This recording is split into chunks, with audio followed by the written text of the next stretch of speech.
दीप morning. हम लोग काफी खुश हो रहे थे कि लगातार अमेरिकी बाजारों से कुछ अच्छे संकेत हैं। वहां तेजी पर ब्रेक लगा। नैस्डैक पहले ही इंडिकेशन दे चुका था। कितनी घबराने वाली बात है? डेटा जैसे आए हैं या डॉलर जैसे मूव कर रहा है, कैसे देखें? कोई ऐसे बड़े कंसर्न वाली बात नहीं है और कोई ऐसा चिंताजनक मूवमेंट भी नहीं हुआ है। 4 दिन की तेजी चल रही थी इससे पहले, तो उस पर अगर थोड़ा ब्रेक भी लग जाए तो कोई ऐसा बड़ा इम्पैक्ट नहीं माना जाएगा।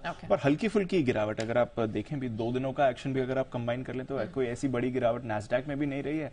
और ऑफकोर्स डाउ तो मंडे शाम को पॉजिटिव ही था, 300 अंक उछला था मंडे शाम को, उसके सामने 350 अंक ऊपर था मंडे को, उसके सामने कल करीब 200 अंक नीचे बंद हुआ। तो कोई ऐसे बड़ा रिएक्शन या बड़ी चिंता वाली बात, कोई संकेत ऐसे आ नहीं रहे हैं। जब मंडे को हम बंद हो रहे थे तो लग ही रहा था कि नैस्डैक पे खराब दिन हो सकता है। हालांकि सिर्फ 1/4% ही मंडे को नीचे बंद हुआ। कल करीब आधे % की तेजी जरूर नैस्डैक में आई। तो थोड़ा आईटी में 2 दिनों से मुनाफा वसूली है, बट अगर आप देखेंगे तो पिछली तिमाही में या इस साल की शुरुआत से अब तक करीब 16.5-17% नैस्डैक ने तेजी भी दिखा दी थी। तो वहां से फिर हल्की फुल्की मुनाफा वसूली, कंसोलिडेशन तो नेचुरल ही है। तो कोई ऐसे बड़े खराब या चिंताजनक संकेत तो अमेरिकी बाजारों से नहीं आए हैं। 2 दिन से ऑफकोर्स नैस्डैक में आप गिरावट देख रहे हैं। कल थोड़ी बाजार की ब्रेथ भी खराब थी। S&P 500 के 11 में से 7 सेक्टर्स कल गिरावट के साथ ही आपको बंद होते हुए दिखे हैं। नैस्डैक पे तो प्रेशर था ही आईटी स्टॉक्स की वजह से, बट इकोनॉमी से जुड़े स्टॉक्स भी कल आपको दबाव में आते हुए दिखे हैं। स्पेशली इंडस्ट्रियल स्टॉक्स जो है, कैपिटल गुड्स या इंफ्रा जो मान लीजिए वहां पर आपने कल थोड़ा दबाव बनते हुए देखा है। बोइंग का शेयर भी टूटा था क्योंकि एक ब्रोकरेज ने शेयर को डाउनग्रेड भी किया है। छोटे बैंकिंग शेयर्स पर कल आपने दबाव देखा है। जितने भी रीजनल बैंक हैं इंक्लूडिंग फर्स्ट रिपब्लिक बैंक के कल फिसले हैं। जेपी मॉर्गन ने एक चेतावनी दी है। वो कह रहे हैं कि ये मान लेना कि बैंकिंग सेक्टर परेशानी से बाहर आ चुका है, ये गलत होगा। बैंकिंग संकट जो है अभी तक खत्म नहीं हुआ है, ऐसा जेपी मॉर्गन का भी कहना है।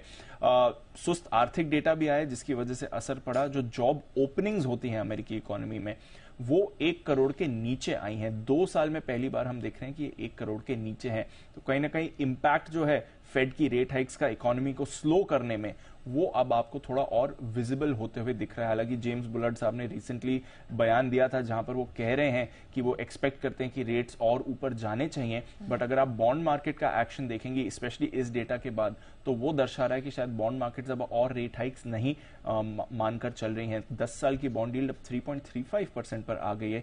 यही थोड़े समय हम पहले देख रहे थे 3.8% तक पहुंच चुकी थी। इवन 2 साल की बॉन्ड यील्ड अब 3.8% पर आ चुकी है, जो 4.25% पर ट्रेड किया करती थी। तो बॉन्ड मार्केट तो तैयार हो रहे हैं कि शायद रेट हाइक का साइकिल अब खत्म होने को आ गया है। हालांकि फेड के कमेंट्स अभी भी ये दर्शा रहे हैं कि शायद रेट हाइक्स और हो सकती है। एनीवे, डेटा जो है ये इंपॉर्टेंट दिखा रहा है कि रेट हाइक्स का इंपैक्ट हो रहा है। जो 1 करोड़ के नीचे जॉब ओपनिंग्स आती हुई दिखी हैं। यूरोप में आपको मिला जुला कारोबार रखा, कोई इसका इंपैक्ट नहीं था। बट अमेरिकी डॉलर पर इस डेटा का काफी बड़ा इंपैक्ट आते हुए दिखा है। 101 के लेवल पर आपको डॉलर इंडेक्स फिसलते हुए दिख रहा है। 2 महीने के निचले स्तर पर है।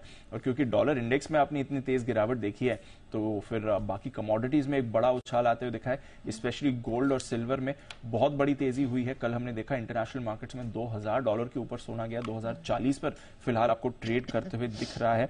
13 महीने की ऊंचाई पर है। चांदी $25 तक पहुंच चुकी है। 1 साल की ऊंचाई पर यह आ चुकी है। तो वहां पर आपने बहुत बड़ा इंपैक्ट देखा है। भारतीय बाजार में भी 61,000 तक का सोना गया था और रिकॉर्ड लेवल्स पर कल क्लोज होते हुए दिखा है। तो बड़ा एक्शन गोल्ड और सिल्वर में डॉलर के फिसलने का आते हुए दिखा है।